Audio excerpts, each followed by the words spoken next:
سلام خدمت شما دوستان عزیز و ارجمند. امید است که جور و صحت باشین.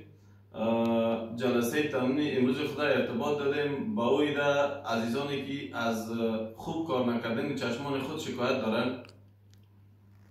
افراد زیادی هستند که از ضعیفی چشم خود رنج میبرند.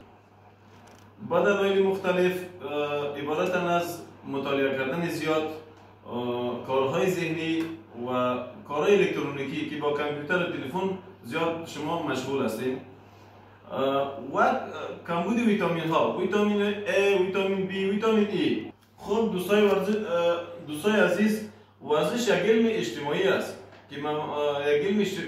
که به منظور صحت، کسب نمودن صحت و سلامتی بین اتباع جامعه صورت میگیرد. یعنی ما میتونیم توسط ورزش تمام اعضای بدن خود، جسم خود تقویت ببخشیم، حفاظت بکنیم و وقایه بکنیم از تمام از تکالیف ها. دوستا چند نوع حرکت به شما معرفی میکنم. توسط از این حرکت ها میتونید شما چشمان خود تقویت بکنید و از ضعیفی چشم شما بهبود پیدا بکنید. هر حرکت 12 دفعه شما مساج میتین. حرکت اول به این حالت،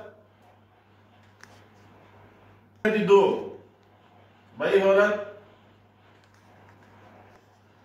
حرکت سه به این حالت زیر چشم،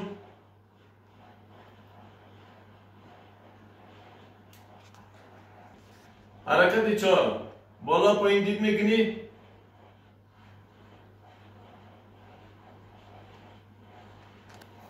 حرکت پنج دو طرف دید میکنی چپ راست،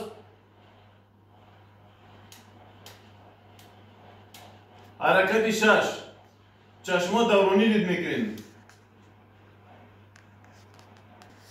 حرکت هفتم برعکس چشمان دور میدین.